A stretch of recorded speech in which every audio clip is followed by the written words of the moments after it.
Nuestro texto es 1:12, 2 de Corintios 1:12, pero vamos a leer desde el 8. Porque, hermanos, no queremos que ignoréis acerca de nuestra tribulación que nos sobrevino en Asia, pues fuimos abrumados sobremanera más allá de nuestras fuerzas, de tal modo que aún perdimos la esperanza de conservar la vida. O sea, la cosa estuvo tan dura que ya sentían que estaban muertos.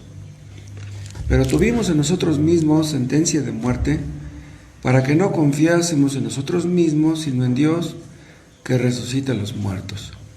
Cuando estamos en una encrucijada, ya no nos queda más que confiar en Dios. Dios nos obliga a confiar en Él, el cual nos libró y nos libra, y en quien esperamos que aún nos librará de tan gran muerte. Si nos libró en el pasado, puede librarnos ahora, puede librarnos mañana. Si Él quiere, todo está hecho. Cooperando también vosotros a favor nuestro con la oración. O sea, Pablo y sus amigos trabajaban y los demás cooperaban. ¿Cómo cooperaban? Orando por ellos, para que por muchas personas sean dadas gracias a favor nuestro, por el don concedido a nosotros por medio de muchos. Entonces Dios es glorificado por todos los que están involucrados en la obra y están orando por los que sirven a Dios en la predicación. Porque nuestra gloria es esta, dice Pablo, el testimonio de nuestra conciencia, que con sencillez y sinceridad de Dios, no con sabiduría humana, sino con la gracia de Dios, nos hemos conducido en el mundo y mucho más con vosotros. Dice, el testimonio de nuestra conciencia, que con sencillez y sinceridad de Dios, no con sabiduría humana, sino con la gracia de Dios, nos hemos conducido en el mundo y mucho más con vosotros, los creyentes. O sea, hemos sido sinceros con los inconversos, pues con más razón con los creyentes. El apóstol Pablo sabía que no era un hipócrita. Su conciencia se lo decía. Porque nuestra gloria es esta, el testimonio de nuestra conciencia. Y en los versículos anteriores, bueno, vamos a hacer una oración. Padre, qué bueno eres, cómo pagarte tanta bondad, tanta misericordia, tanta paciencia. Gracias, Padre, porque podemos reunirnos. Es en tu nombre que estamos aquí. Queremos aprender de tu palabra y glorificarte, Padre, no solo aprendiendo, sino obedeciéndote en todo. Capacítanos, perfecciónanos, para que podamos hacerlo y que por lo mismo tu nombre sea glorificado. Ayúdanos a entender, tu Espíritu Santo nos ilumine, en el nombre de Jesús. En los versículos anteriores que no leímos, Pablo habla de sus tribulaciones, de sus aflicciones, de sus persecuciones. Y hay otra parte donde el apóstol habla de que él se recomienda en azotes, en cárceles, en persecuciones, en ayunos, etc. Dice, nos recomendamos de esa manera. ¿Pero qué quiere decir eso? Dice, ¿quieren ustedes cartas de recomendación? Vean los azotes que tengo en la espalda. Me han encarcelado, me han azotado. Esas son mis recomendaciones. Los hipócritas no tienen eso. Los hipócritas no pueden decir, yo he sido perseguido, yo he sido aborrecido, yo he sido encarcelado.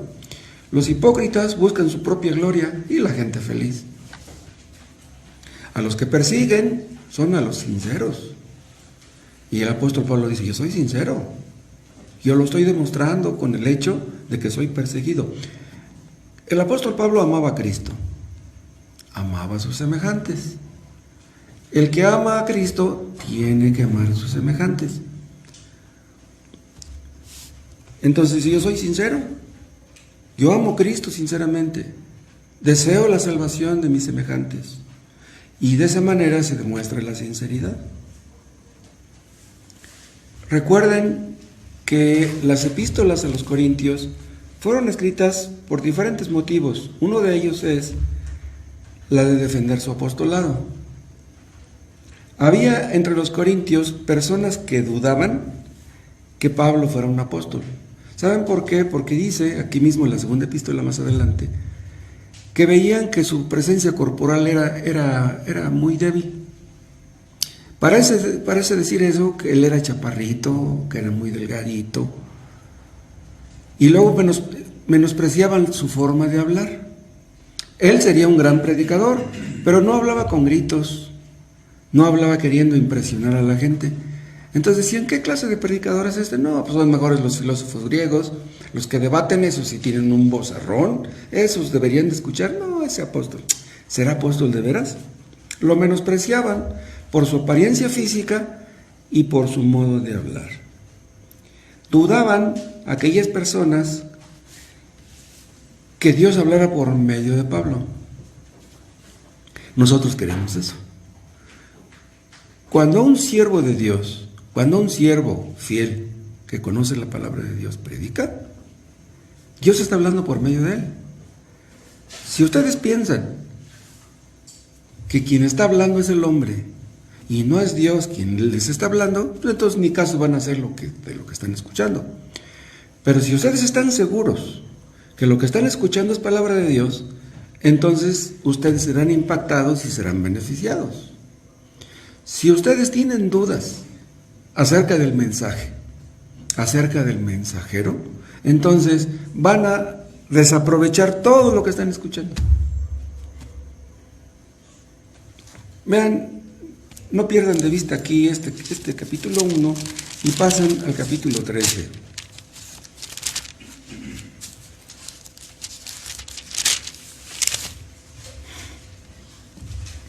Segunda de Corintios 13:2.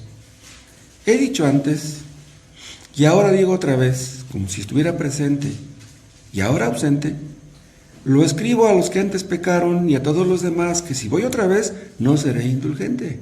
Bien, fui la primera vez y les hablé de buen modo. Dice, pero si voy a ir de nuevo, dice, no me provoquen, dice, porque si voy de nuevo, voy a hacer mi berrinche y les voy a dar una regañada. O sea, haciendo uso de su autoridad apostólica, él podía hablarles con fuerza, no groseramente, pero simplemente con la verdad y decirles sus verdades y hacerles ver pues, que ellos estaban mal. Dice, si voy otra vez, no seré indulgente. Cuando escribió esto había ido una vez. Dice, si voy otra vez, no seré indulgente. Dice, pues buscáis una prueba de que habla Cristo en mí. ¿Cuándo buscaban ellos esta prueba? Después de la primera vez. Dice, buscan una prueba de que habla Cristo en mí. ¿Ustedes dudan de que lo que yo les llevo es palabra de Dios? Dice, el cual no es débil para con vosotros. Dice, si ustedes creen que yo soy débil, ok, pero Dios no es débil. Cristo no es débil. Dice, sino que es poderoso en vosotros. Sí, cuando vino la primera vez vino en debilidad porque vino como un hombre, pero ahora ya es Dios, está en el trono. Ahora no creen ustedes que Cristo es débil. Dice el 4, porque aunque fue crucificado en debilidad, vive por el poder de Dios, pues también nosotros somos débiles en él, pero viviremos con él por el poder de Dios para con vosotros. Y luego dice en el 5, examinaos a vosotros mismos si estáis en la fe. Dice, no nos examinen a nosotros. No anden buscando a ver si lo que les traemos es palabra de Dios. En lugar de examinarnos a nosotros, examínense ustedes. ¿Creen ustedes que nosotros no somos apóstoles verdaderos? ¿Por qué no mejor se examinan y piensan si de veras serán ustedes creyentes verdaderos? Si ustedes buscan errores en los que predicamos, los van a encontrar, porque todos cometemos errores. Pero en lugar de buscar errores en nosotros, búsquenlos en ustedes. Les conviene más. Dice, no nos examinen a nosotros, examínense ustedes. El apóstol Pablo ya les había demostrado a ellos y a todas las iglesias que él había fundado que los amaba. Se exponía a cualquier cosa, hasta la muerte, con tal de llevarles el evangelio. Un hipócrita no puede hacer eso. El hipócrita busca su gloria, busca dinero, busca fama, busca reconocimiento, realización, qué sé yo. Entonces su amor por Cristo hacía que se expusiera. Un hipócrita puede aparentar que ama a su prójimo, puede aparentar como que ama a la gente, pero si analizamos sus motivos, aparecen cuáles son verdaderamente sus motivos. Vean ustedes el caso de los fariseos. Los fariseos parecía que amaban a Dios. Muchas personas que tienen una religión y parece como que aman a Dios. Pues es que van a misa. Pues dan una limosna. Pues compran veladores, compran flores. Dan una ofrenda, dan un diezmo, van al culto, les gusta cantar. Parece como que aman a Dios, pero ¿lo amarán? Los fariseos traían una máscara. Es posible tener una religión y ser un hipócrita. ¿Qué es lo que nos mueve al venir a este lugar a escuchar la predicación? Vean el 12. Porque nuestra gloria es esta: el testimonio de nuestra conciencia. O sea, nuestra conciencia nos dice que con sencillez y sinceridad de Dios, no con sabiduría humana, sino con la gracia de Dios, nos hemos conducido en el mundo y mucho más con vosotros. O sea, está diciendo Pablo que su misma conciencia le decía que él no era un hipócrita. En otras palabras, Pablo era un cristiano verdadero, era un cristiano genuino, auténtico. Él se gozaba en las persecuciones, en las cárceles, en todo aquello, porque amaba a Cristo, porque se gozaba en Cristo. Su gozo no estaba en las persecuciones, no estaba en las cárceles. ¿A quién le gusta eso? No, su gozo estaba en Cristo, en que era su Dios y su Salvador. Un hipócrita se puede gozar en su religión. Un hipócrita se goza en las ofrendas que le dan, en los diezmos que recibe, en tantos que ha bautizado, en sus logros, en sus éxitos, en los libros que ha escrito, en sus supuestas buenas obras. Pero un hipócrita no puede gozarse en Cristo, no puede. El apóstol Pablo tenía el buen testimonio de su conciencia. Pero recuerden ustedes que todo ser humano tiene una conciencia. La conciencia nos sirve como un juez.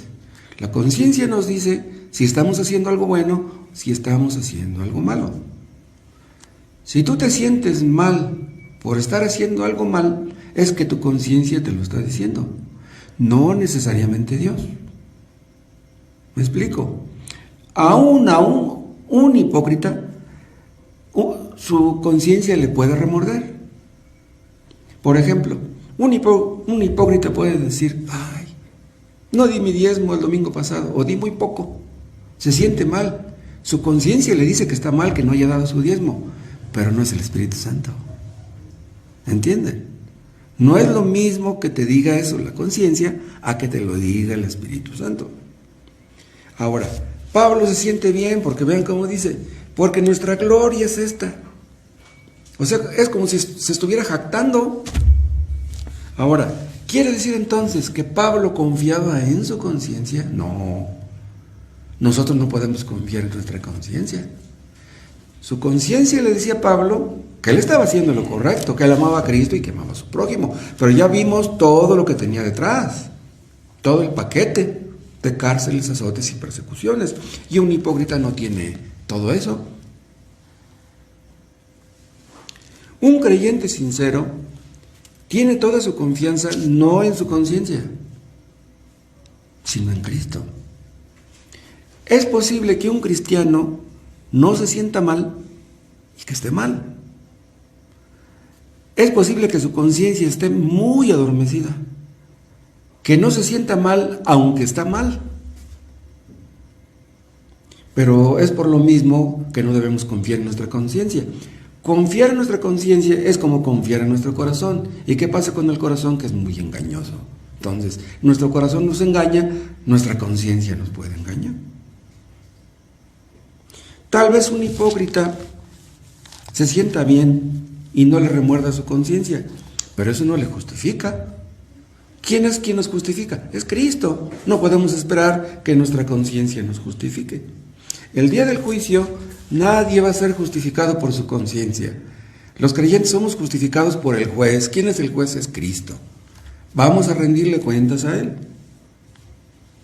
El día del juicio, ¿qué van a decir los que se perdonan a sí mismos? Vean, los que se perdonan a sí mismos se sienten bien. No, pues mi conciencia no me remuerde. Así dicen algunos. No, yo ya me perdoné. Sí, ya cometí muchos errores en mi vida, pero yo ya me perdoné. ¿Y quién eres tú para perdonarte, ingrato?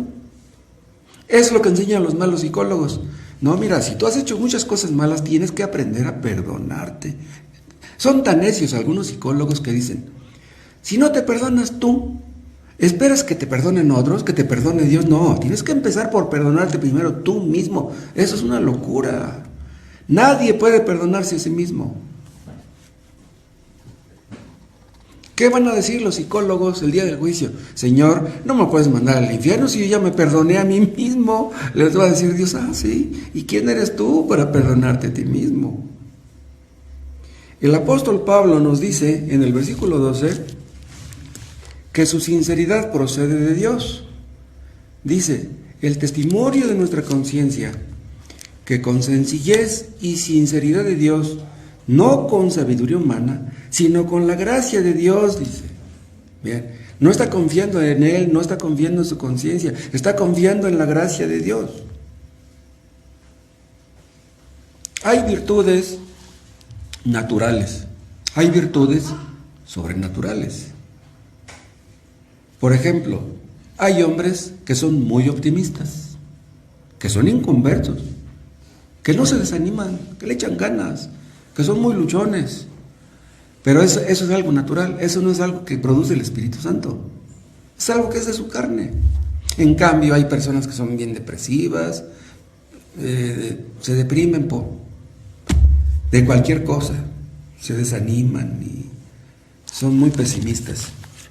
Pero por lo mismo, es algo que está en su carne. Hay otros que son muy alegres, son alegres por naturaleza, que están siempre contentos, pero que no son convertidos. Siempre ustedes los ven en la calle cantando, chiflando y bailando y así son. Pero eso no es del Espíritu Santo, eso es de la carne. Pero hay una paz, hay un gozo que son de arriba. Mi paz os dejo, mi paz os doy, no la doy como el mundo la da. Hay una paz que esa solamente la puede dar el Espíritu Santo. Entonces estoy diciendo, hay virtudes naturales y hay virtudes sobrenaturales. Entonces cuando Pablo dice acerca de su sinceridad, está hablando de una sinceridad que procede de Dios. ¿Sí?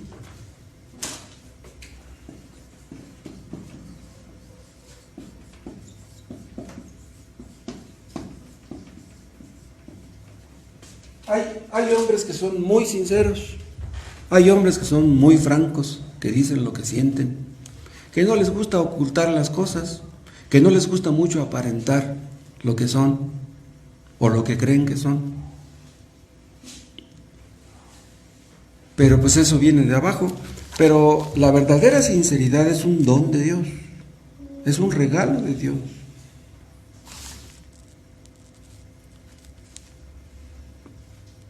Hay una paz, Cristo dijo, mi paz os dejo, pero hay una paz que nace de las supuestas buenas obras que algunos hacen. Hay personas que les gusta hacer buenas obras y por eso se sienten bien. No, yo ayudo a mis semejantes, me gusta darle limosna a los necesitados. Cuando hace frío, pues yo les regalo al vecino una chamarra, una cobija o cosas así. Se sienten bien porque creen que son buenas personas. Pero esa clase de paz mental que ellos tienen no es de Dios. Es algo que nace de ellos y que morirá con ellos a menos que se arrepientan. Hay una cierta sinceridad que nace de la carne, pero la sinceridad de la que nos habla Pablo es una sinceridad que viene de arriba. Pablo era sincero delante de Dios, pero también delante de los hombres. Por eso dice aquí al final del 12, nos hemos conducido en el mundo y mucho más con vosotros. O sea, le importaba lo que los hermanos pensaban, pero también le importaba lo que los inconversos pensaban. Porque una persona podría decir, a mí me importa lo que Dios piense de mí, a mí no me importa lo que piense la gente, pero eso no está bien. Los cristianos no debemos pensar así. A los cristianos nos debe importar lo que la gente piense de nosotros. Claro, no queremos agradar a la gente. Con quien queremos quedar bien primeramente es con Dios, pero también debe de importarnos la gente. El Espíritu Santo nos enseña a ser mansos y humildes y a ser sensibles ante los que nos rodean. ¿Se acuerdan que hace poco vimos algunas cosas relacionadas con eso de guardar nuestro corazón? Sobre toda cosa guardada, guarda tu corazón, porque de él mana la vida. Si no guardamos nuestro corazón, si no somos vigilantes, corremos el riesgo de volvernos hipócritas. Una persona que no guarda su corazón, es muy posible que sea un hipócrita. Un hombre, les acabo de mencionar, puede ser muy celoso de su religión, celoso de las apariencias, pero que descuide su corazón. ¿De qué sirve ser celoso con la religión? Ser muy cumplido, muy responsable con la religión, pero no hacer caso de lo que está en nuestro corazón. Si hacemos eso, nos convertimos en hipócritas. ¿Se acuerdan de Jehú? Ustedes pueden leer la historia de Jehú en 2 de Reyes, capítulo 10. Dios le dijo a Jehú que acabara con toda la casa de Acab. Los mató a todos. Y mató a los sacerdotes de Baal, como Dios le dijo. Entonces él dijo, yo ya obedecí a Dios. Yo estoy bien. ¿Y qué creen? Dios bendijo a Jehú por lo que hizo. Lo bendijo a él y a sus hijos también, dice un texto. Pero Dios lo acusó de ser un hipócrita. ¿Quieren verlo? 2 de Reyes 10.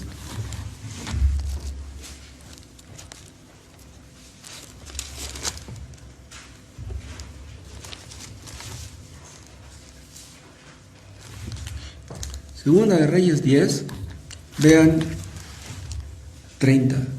Y Jehová dijo a Jehú, por cuanto has hecho bien, ejecutando lo recto delante de mis ojos, e hiciste a la casa de Acab conforme a todo lo que estaba en mi corazón, tus hijos se sentarán sobre el trono de Israel hasta la 4ª generación. ¡Qué tremendo es esto!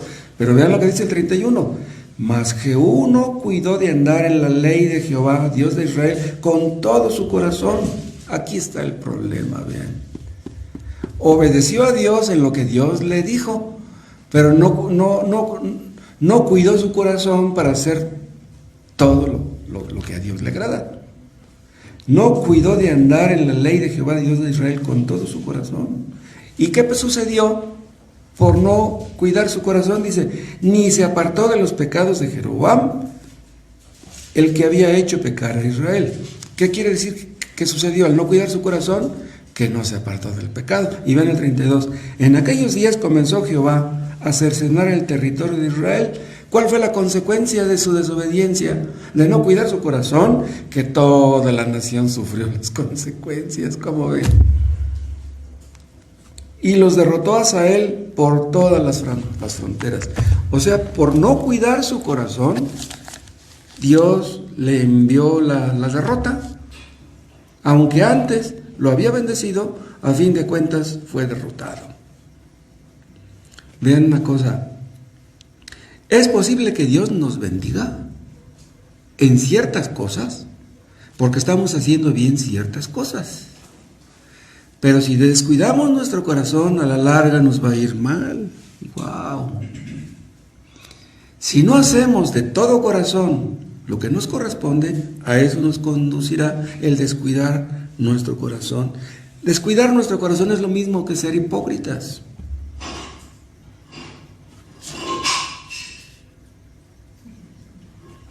Muchos hipócritas son bendecidos en lo material. Pero vean una cosa, Dios los ve como hipócritas. Pero el hombre tiene la tendencia a pensar que si es bendecido, pues es que yo soy bueno. Dios me está bendiciendo porque soy bueno. No te equivoques. Hay mucha gente malvada que le va muy bien económicamente. Jehú no se preocupó por andar en los caminos de Dios con todo su corazón. Vean, con todo su corazón. Nos sentimos bien por mortificar algunos pecados y no mortificamos otros. No, el cristiano debe de mortificar todo pecado. Guerra contra todo pecado. Le dijo Dios a Jehú, mátalos a todos, pero él no lo hizo.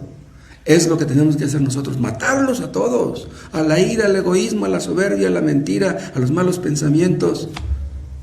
Guerra contra todo pecado. Pablo ponía su corazón en Cristo y en su obra. Amaba a Cristo, amaba a los escogidos. Y él dice, si me matan, todo lo hago, todo lo sufro por amor de los escogidos. Si me matan, no importa. Por eso su éxito. Por eso Dios lo bendijo con tantas conversiones, con tantas iglesias que él pudo abrir. Los hombres lo criticaban. Los de su antigua religión se burlaban de él. Delante de los hombres él no era un hombre exitoso, pero Dios lo veía como un hombre exitoso. Lo que importa a fin de cuentas, en última instancia, es cómo nos ve Dios. Cuando nosotros oramos, nuestro cuerpo se acerca a Dios. Nuestra actitud puede ser la correcta. Por ejemplo, orar de rodillas es una buena posición. Tal vez no todos podamos hacerlo porque nuestras rodillas pueden estar mal por algún motivo. Pues podemos orar sentados, no hay problema. Pero aún de rodillas, una persona puede estar acercando su cuerpo a Dios, pero no su corazón. Cuando nos acercamos a orar, Dios nos está observando. Y Dios, hagan de cuenta que se pregunta, oye Moisés, ¿a qué vienes a orar? Sí, pues ahí vienes delante de mí, pero ¿qué quieres? ¿Por qué vienes a buscarme? ¿Realmente quieres agradarme? ¿Quieres hacer mi voluntad? ¿Realmente estás haciendo lo que te he dicho que hagas? Cristo les dijo a los fariseos, ustedes de labios me honran. Sí, pues se aprendían los textos, oraban, cantaban, iban al templo. Dice, pero su corazón lejos está de mí. Eran hipócritas. Es posible, hermanos, que cuando estemos orando, nuestro corazón, nuestra mente esté llena de codicia. Estamos orando ahí, pero no podemos concentrarnos porque estamos pensando en las compras, en las ventas, en el banco, en el dinero. Entonces, estamos orando, pero estamos siendo codiciosos y Dios está viendo nuestro corazón. Entonces, estamos orando, nuestro corazón está delante, nuestro cuerpo está delante de Dios, pero nuestro corazón está delante del dinero. ¿No estamos guardando el corazón? Somos hipócritas. La sinceridad espiritual procede de Dios. En los inicios de la vida cristiana recibimos una sinceridad básica, digamos. O sea, somos sinceros en un principio, o tenemos un cierto grado de sinceridad en un principio. O sea, como ya estamos en Cristo, pues las cosas viejas pasaron y aquí todas son hechas nuevas. La sinceridad, esta clase de sinceridad no la podemos producir nosotros, tiene que venir de Dios. Una persona puede creer que es sincera, pero en su corazón le está engañando y que no sea sincera. Es muy posible también que en los inicios de la vida cristiana fuéramos muy sinceros, amáramos a Cristo sinceramente, pero que esa sinceridad vaya disminuyendo poco a poco. Lo que tenemos que hacer, hermanos, es pedirle a Dios que avive nuestra sinceridad, nuestro celo, nuestro amor, que podamos volver nuestros pasos a lo que éramos en un principio, que nos libre de toda hipocresía, debemos pedirle a Dios. Hermanos, si hay doblez en nuestros corazones, ¿saben qué? El diablo se va a acercar a nosotros. Pero si en cambio somos sinceros, el que se va a acercar a nosotros es Dios. Si somos sinceros, va a ser muy difícil que el diablo nos derribe. Un cristiano sincero es consciente de su conducta, rehúye la falsedad, rehúye la hipocresía, la deshonestidad, quiere ser responsable, quiere ser fiel, quiere hacer las cosas derechas, delante de Dios y delante de los hombres, con transparencia. Y si somos sinceros, mínimo los que nos rodean nos van a respetar, incluso nuestros hijos. Si nuestros hijos ven que somos hipócritas o piensan que posiblemente lo seamos, no nos van a respetar. Los hipócritas a nadie le caen bien, hasta a los hipócritas les caen mal. Los hipócritas les caen mal a los hipócritas. ¿Por qué? Porque se están reflejando en ellos. Una persona que es sincera es genuina, es congruente, es consistente. El diablo odia eso. El diablo odia la sinceridad. ¿Saben por qué? Porque él es un mentiroso. La falta de sinceridad hace que seamos inconstantes en todos nuestros caminos, que empecemos las cosas pero que no las terminemos. Un hipócrita tiene metas cristianas y al mismo tiempo metas mundanas. Entonces tiene su corazón dividido. Por un lado tiene las metas cristianas y por otro lado tiene las metas mundanas. Pero una persona sincera solamente tiene un objetivo: servir a Cristo. Ama a Cristo, quiere hacer la voluntad de Cristo. ¿Se acuerdan ustedes de qué acusó Cristo a los fariseos que oraban y que ayunaban? Para ser vistos de los hombres, así les dijo. ¿Por qué? Porque eran hipócritas. Les importaba el qué dirán, la opinión que los demás tenían de ellos. Tenían celo, pero no eran sinceros.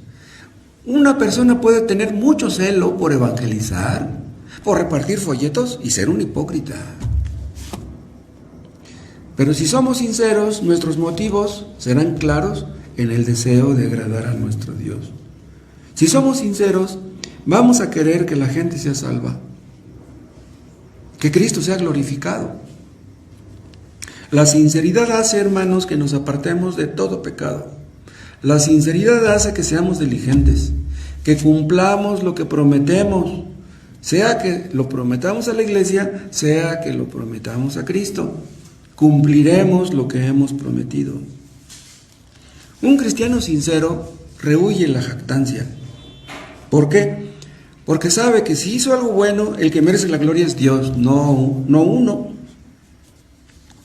Un cristiano sincero cumple con sus responsabilidades y no busca que lo alaben, no busca que lo feliciten, no busca que reconozcan sus logros.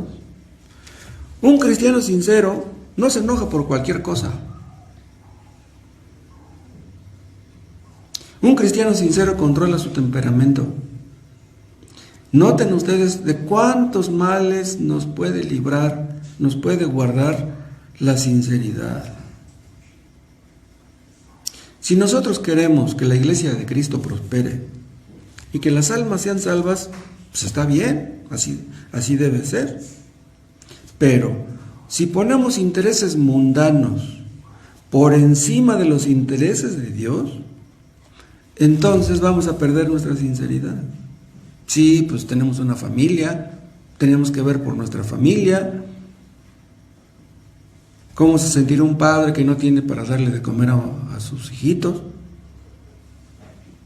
Pero es más importante nuestra relación con Dios que darle de comer a nuestros hijos. El que no aborrece a su padre, a su madre, a su mujer y a sus hijos, no es digno de mí. Nuestro Dios está arriba, nuestros hijos no son Dios. Primero Él y luego nuestros hijos. Si ponemos nuestros intereses mundanos por encima de Dios, perderemos nuestra sinceridad. Y eso nos convierte en enemigos de Cristo. O estamos con Él o estamos contra Él. Nadie puede servir a dos señores. O te sirves a ti mismo o sirves a Dios. O sirves a Dios o sirves al mundo. No puedes hacer las dos cosas. Una persona que no es sincera se aleja de los hermanos. No platica con los hermanos, le da pena. Entonces se empieza a aislar y pierde su sinceridad. ¿Qué pasa con la brasa que sacan del brasero? Se apaga. Si olvidamos que estamos metidos en una guerra espiritual, perdemos nuestra sinceridad. Si menospreciamos el poder del enemigo, si menospreciamos el poder del pecado que mora en nosotros, si bajamos la guardia, si dejamos de orar, entonces vamos rumbo a la hipocresía, camino hacia la hipocresía. Nuestra sinceridad depende de que seamos realistas. Debemos ser objetivos. ¿Qué quiero decir con esto? Debemos aprender a ver las cosas como Dios las ve. No podemos confiar en nosotros mismos. No podemos bajar la guardia. Hermanos, no nos importan los que se pierden. Testificábamos antes y ya no. Éramos precavidos antes ante el pecado y ya no. Nos entregamos a Cristo hace años y ya no. Tenemos que entregarnos a Él todos los días. ¿Qué es lo que no merece Cristo? ¿Le pertenecemos? ¿Nos compró? ¿Acaso ya no tenemos hambre y sed de justicia? ¿Queremos solamente las añadiduras? ¿Le prometimos algo a Dios y no le hemos cumplido? Dios está atento, hermanos, a todo lo que hacemos. Dios conoce nuestro sentarnos y nuestro levantarnos. No fuimos salvados para hacer lo que quisiéramos. ¿Somos o no somos? Si no queremos pelear la batalla de la fe, estamos en peligro.